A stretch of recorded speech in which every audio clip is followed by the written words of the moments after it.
மீனராசி என்பர்களுக்கு அடுத்து வரக்கூடிய 110 நாட்களில் குருவும் சுக்கிரனும் பரிவர்த்தனை ஆகக்கூடிய ஒரு நேரங்களாக இருக்குது. பிப்ரவரி மாதம் 4ஆம் தேதியிலிருந்து மே மாதம் 19ஆம் தேதி வரைக்கும் இந்த 110 நாட்களில் இந்த சுக்கிரன் ஆகப்பட்டவர் இந்த மீன ராசிக்கு பயிற்சியாகி வந்திருக்கிறாரு. 3ஆம் இடத்துல இருக்கக்கூடிய அந்த குரு பிப்ரவரி 4ஆம் தேதி வக்ர நிவர்த்தி அடைஞ்சு இந்த குருவும் சுக்கிரனும் பரிவர்த்தனை ஆகக்கூடிய ஒரு காலகட்டமாக இருக்குது. இங்கே ராகுன்ற கிரகம் இவர்களோடு சேர்ந்து பயணிக்கும் போது இந்த மீன ராசி அன்பர்களுக்கு ஒரு சின்ன ஒரு பிரேக்ல இருந்து கொஞ்சம் ரிலீஃப் கிடைச்ச மாதிரியான ஒரு காலகட்டம் தான் இந்த 110 நாட்கள். ஏன்னா மார்ச் மாதத்துல இறுதியில அந்த சனி பகவான் உள்ள உங்களுக்கு ஜென்ம சனியாக வரார். மீனராசி அன்பர்கள் ரொம்ப ஒரு பயமான ஒரு சூழ்நிலையில இருந்துட்டு இருக்கிறீங்க. எந்த விதத்திலையும் நம்ம 7.5 சனியில பாதிக்கப்பட்டுறக்கூடாது. ஏன்னா ஏற்கனவே இழந்த இழப்புகள் நிறைய, அந்த ஒரு இழப்புகளை பற்றி இந்த மீனராசி அன்பர்களுக்கு வார்த்தைகளால் சொல்ல முடியாது. அந்த அளவுக்கு இழப்புகளை நிறைய அனுபவிச்ச இந்த மீனராசி அன்பர்களுக்கு இந்த காலகட்டத்தில் இந்த 7.5 சனி அடுத்து வர்றது ஒரு மிகப்பெரிய ஒரு பாதிப்பை கொடுக்குமா அப்படின்ற ஒரு பயம் இருந்துக்கிட்டே இருக்குது.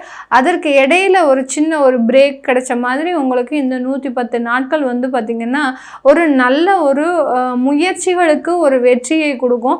அடுத்து பார்த்திங்கன்னா சில விஷயங்களை நீங்கள் ஆர்வமோடு ஒரு செய்யக்கூடிய ஒரு தருணம். உங்களுடைய ராகுன்றது பார்த்திங்கன்னா உங்களுடைய சந்திரன் மீதே பயணிக்கும் போது அதிகப்படியான ஒரு குழப்பமான ஒரு சூழ்நிலையில் இருந்துட்டுருக்கிறீங்க. இதை செஞ்சால் நமக்கு நல்லா நடக்குமா, இதை செஞ்சால் நமக்கு நெகட்டிவாக நடந்துருமா, இப்படின்ற மாதிரியான ஒரு குழப்பமான ஒரு சூழ்நிலையில் இருந்துட்டு இருக்கக்கூடிய இந்த மீனராசி அன்பர்களுக்கு என்ன ஒரு குழப்பமாக இருந்தாலும் நம்ம தைரியமாக செஞ்சு பார்க்கலாம் அப்படின்ற மாதிரியான ஒரு முடிவுக்கு வரக்கூடிய ஒரு தருணம். உங்களுடைய ராசி அதிபதி அந்த குரு பகவான், குரு பார்த்திங்கன்னா 3ஆம் இடத்துல பரிவர்த்தனை ஆகும்போது உங்கள் ராசியில் செயல்பட போறாரு. அப்படி இருக்கும்போது உங்களுக்கு தேவையான சில நன்மைகளை, உங்களுக்கு தேவையான நன்மைகளை உங்களை தேடி கொண்டு வருவதற்குண்டான ஒரு நேரம்.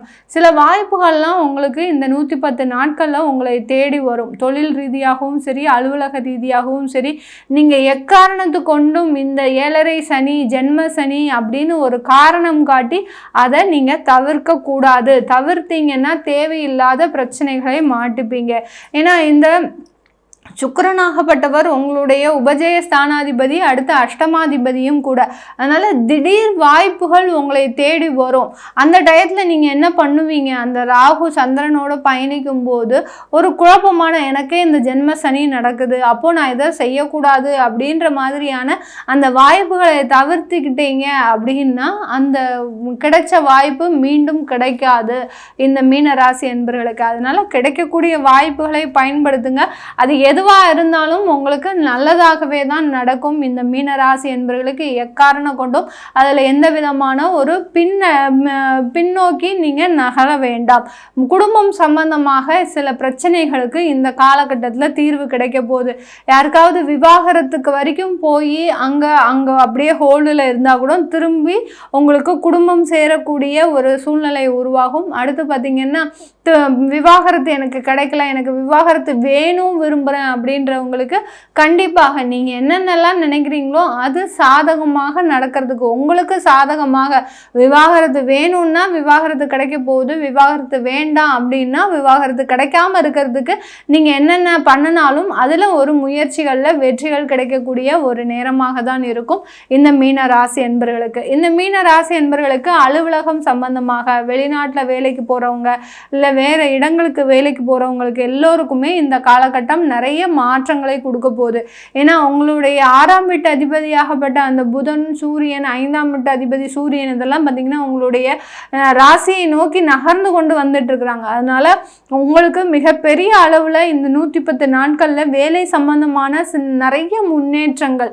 தயவு செய்து இந்த மீனராசி என்பர்கள் நீங்கள் செய்யக்கூடிய ஒரே ஒரு வேலை இந்த காலகட்டத்தில் என்ன செய்யணும் அப்படின்னா, ஒரு வாய்ப்புகள் கிடைக்குது, அந்த வாய்ப்புகள் கிடைக்கும் போது நான் குடும்பத்தை பிரிக்கணும், குழந்தைகளை பிரியணும் பிரியணும், பெற்றோர்களை பிரியணும் அப்படின்னு ஒரு நெகட்டிவான திங்க் இல்லாமல் எனக்கு இந்த வாய்ப்புனால நான் நல்ல வளர்ச்சி அடைய போகிறேன், நிறைய டெவலப்மெண்ட் இருக்க போகுது அப்படின்ற ஒரு நேர்மறையான எண்ணத்தை அங்கே கொண்டு வந்து வைக்கும்போது உங்களுக்கு எந்த விதமான பிரச்சனைகள் இருந்தாலும் எளிய முறையில் தீர்க்கக்கூடிய ஒரு நேரமாக தான் இந்த 110 நாட்கள் இருக்கும். அதனால தான் ஜோதிட ரீதியாக நான் கணிச்சு சொல்லும்போது உங்களுக்கு சொல்லக்கூடிய ஒரு அட்வைஸ் என்ன அப்படின்னா, எந்த விஷயங்கள் வந்தாலும் அதில் எதிர்மறையாக எண்ணம் வேண்டாம், நேர்மறையான எண்ணத்தோடு பயணிங்க. கண்டிப்பாக இந்த மீனராசி என்பவர்களுக்கு மிகப்பெரிய அளவில் ஒரு லாபங்கள் கிடைக்கக்கூடிய ஒரு நேரமாக இருக்கும். ஏன்னா இந்த மீனராசி என்பவர்களுக்கு அந்த குரு பகவான் கர்மஸ்தானாதிபதி உங்களுடைய கர்மாவை இது வரைக்கும் கழிச்சிட்டாரு. இது வரைக்கும் நீங்கள் நினைக்கலாம் நம்ம அந்த வீடை விற்காமல் இருந்திருந்தா நல்லா இருந்திருக்குமே, நம்ம அந்த விஷயத்த செய்யாமல் இருந்திருந்தா நல்லா இருந்திருக்குமே, நான் இந்த தொழிலை எடுக்காமல் இருந்திருந்தா நல்லா இருந்திருக்குமே, நான் இந்த வேலைக்கு போகாமல் இருந்திருந்தா நல்லா இருந்திருக்குமே, இப்படி மாட்டிக்கிட்டனே அப்படின்னு நீங்கள் தாராளமாக நினைக்கலாம் மீனராசி என்பர்கள். ஆனால் நீங்கள் அந்த கர்மாவை கழிக்கக்கூடிய ஒரு நேரம். அதனால இந்த இவ்வளோ பெரிய அவஸ்தைகளையும் நீங்கள் பிரச்சனைகளையும் மாட்டிட்டு இருக்கிறீங்க. இப்போ அது எல்லாமே ஆட்டோமேட்டிக்காக நிவாரணமாகக்கூடிய ஒரு நிவர்த்தி ஆகக்கூடிய ஒரு தருணமாக தான் இருக்க போது இந்த மீனராசி என்பர்களுக்கு. இந்த மீனராசி என்பர்களுக்கு இந்த காலகட்டத்தில் அந்த திருமண தடைகள் முழுவதுமாக நீங்கக்கூடிய ஒரு நேரம்.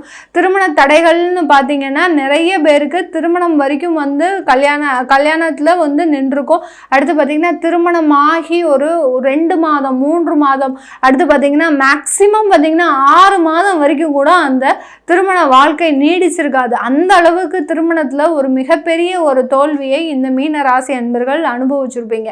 இது எல்லாமே நிவர்த்தி ஆகக்கூடிய ஒரு தருணம். நீங்க என்ன நினைக்கலாம், எனக்கு இந்த மாதிரியாக ஏமாத்தினவங்க கண்டிப்பாக ஒரு பலனை அனுபவிச்சே தீரணும், அவர்களுக்கு தெய்வம் இல்லையா, இல்லை எனக்கு தெய்வம் இல்லையா, இப்படின்ற மாதிரியான ஒரு கேள்விக்குறிகள் உங்களுக்கு இருந்துகிட்டே இருக்கும். கண்டிப்பாக உங்களுக்கு உண்டான தெய்வம் கண்டிப்பாக நின்று வேலை செய்ய தான் போகுது. உங்களை யாரெல்லாம் ஏமாத்தினாங்களோ, உங்களை யாரெல்லாம் அசிங்கப்படுத்தினாங்களோ, அவமானப்படுத்தினாங்களோ, அவங்க எல்லாருமே தண்டிக்கக்கூடிய ஒரு தருணம் தான் இந்த 110 நாட்கள். ஏன்னா தெய்வம் நின்று கொள்ளும், அரசன் அன்றே கொள்ளுவான்னு சொல்லுவாங்க. அதே மாதிரி தான் இந்த மீனராசி என்பர்களுக்கு இந்த தெய்வமாகப்பட்டது 110 நாட்கள்ல அப்படியே சுயரூபமாக வந்து உங்களுக்கு உண்டான வாழ்க்கையை உங்களுக்கு அள்ளி கொடுப்பதற்கு உண்டான ஒரு நேரமாக தான் இருக்க போகுது. இது எல்லாமே நம்ம கோச்சார நிலவரப்படி பலன்களை சொல்லியிருக்கிறோம். உங்களுடைய தசாபுத்தி பலன்களை தெரிஞ்சுக்கணும் விருப்பப்படுறவங்க இந்த காலகட்டத்தில் நீங்கள் கீழே இருக்கிற நம்பருக்கு வாட்ஸ்அப்பில் அப்பாயின்மெண்ட் வாங்கிக்கிட்டு நீங்கள் என்கிட்ட கன்சல்ட் பண்ணிக்கலாம். உங்களிடமிருந்து விடைபெறுவது உங்கள் ஆஸ்ட்ரோ பூர்ணா. நன்றி, வணக்கம்.